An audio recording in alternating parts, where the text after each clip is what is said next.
Gerald Anderson may bago ng karelasyon.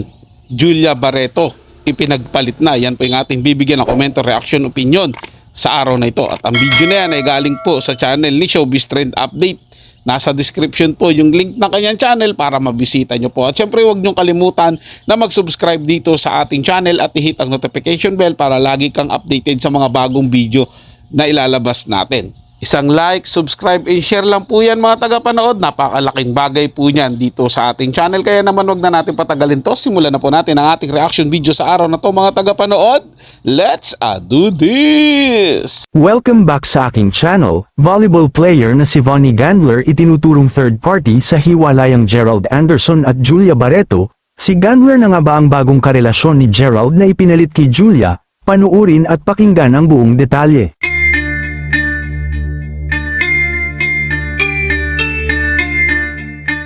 Hanggang ngayon nga ay palaisipan pa rin sa mga netizens kung sino ba talaga ang tinutukoy na third party sa hiwalayan nina Gerald Anderson at Julia Barreto. Marami na ang pangalan na naiugnay sa umano'y nasangkot sa breakup ng Gerald, subalit ang isa talaga sa mainit na pinag-uusapan na pangalan ngayon na nadidikit sa pangalan ni Gerald ay ang magandang volleyball player na si Vonnie Gandler. Siya din daw umano ang isa sa mga pinagseselosa ni Julia Barreto, dahil si Vonnie Gandler ay isa sa mga hinahangaan ni Gerald dahil sa pagiging mahusay nito sa paglalaro ng volleyball. Ito rin ang natalakay ni OG Diaz sa kanyang YouTube channel na OG Diaz Showbiz Update, kung saan ay nalilingkang aktor sa magandang volleyball player. Matatandaan na ilang buwan na ring binabantayan ng mga marites ang aktor na madalas daw mamataan na nanunood ng laro ng volleyball player na si Gandler mula pa di umano nakaraang taon. At ngayon nga ay umiingay pa rin ang tungkol sa di umano'y panliligaw ni Gerald sa atleta. Si Gandler din daw ang isa sa mga pinagselosa ni Julia Barreto noon. Matatandaan na nagsimula ang chismis tungkol kina Gerald at Gandler nang biglang manood ang una sa PhilSports Arena sa Pasig City last March 2024, kung saan magkalaban ang Choco Mucho Flying Titans at ang Signal HD Spikers na kupunan ni Gandler. At sa tuwing may laban daw ang team ni Gandler ay palaging present si Gerald. Pero ayon naman sa mga netizens, ay idol daw talaga ito ni Gerald, kaya naman palagi itong nanunood ng laban ng volleyball player, dahil sa husay nito. Ayon naman sa isiniwalat ni OG Diaz, ay pansamantalang naghiwalay daw ang dalawa, at si Julia Barreto daw ang nagdesisyon na tapusin ang relasyon kay Gerald, dahil sa maraming kadahilanan, at ang nakakagulat pa sa isiniwalat ni OG ay may third party daw sa hiwalayan ng dalawa. At ang itinuturo nga ng mga netizens ay si Vonnie Gandler, subalit ayon sa ilan ay mukhang malabong si Gandler ang third party, marahil ay talagang hinahangaan lang ito ni Gerald, dahil sa husay sa pagba-volleyball. Samantala, matatandaan naman na itinanggi kamakailan ni Gerald ang di umano'y hiwalayan nila ng girlfriend na si Julia Barreto habang tahimik lang ang aktres tungkol dito, pero sa kabila ng pagtanggi ng aktor, ay naisiwalat naman ng totoo na pansamantalang naghiwalay na sila ni Julia, dahil hindi third party ang dahilan kundi hindi pa ready mag-settle down ang aktres sa plano ni Gerald na pagpapakasal. Kayo mga ka-showbiz, anong masasabi nyo sa ating showbiz topic ngayon?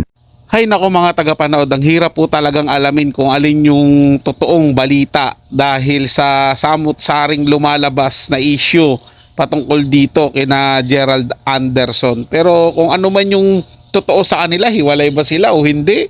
May third party nga ba? Ayaw nga ba talaga ni Julia Barreto na mag-settle down na sila ni Gerald Anderson dahil si Gerald gusto nang mag-settle down na sila at makabuo na siguro talaga ng sarili nilang pamilya.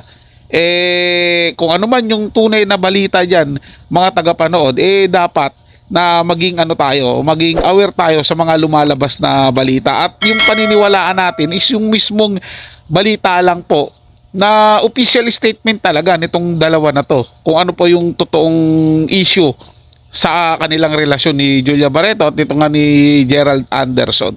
So, pagdating kasi sa social media, mga tagapanood, sa totoo lang, hindi mo talaga malalaman basta-basta kung alin dyan yung totoo, alin dyan yung hindi. Kasi mas marami po ang nagpapakalat ng mga maling balita o yung fake news kaysa doon sa mga totoong balita. Ang dapat lang po talaga na paniwalaan natin at kapag nakita natin na in-interview sila sa isang platform o mga social media Manila yan or live man sa TV o mga malaking media outlet, na sila mismo yung magsasabi at magkukumpirma about doon sa balita patungkol sa kanila. Yun po yung dapat na paniwalaan kaysa doon sa mga lumalabas lang na mga balita na nakikita natin sa social media. Kaya maging aware po tayo mga taga-panood para hindi po tayo mabiktima ng fake news. Sila lang po mga taga-panood, ito ay comment at opinion lamang, wala pong personalan. Paalam po at mabuhay po kayong lahat. Maraming salamat po sa inyong panonood.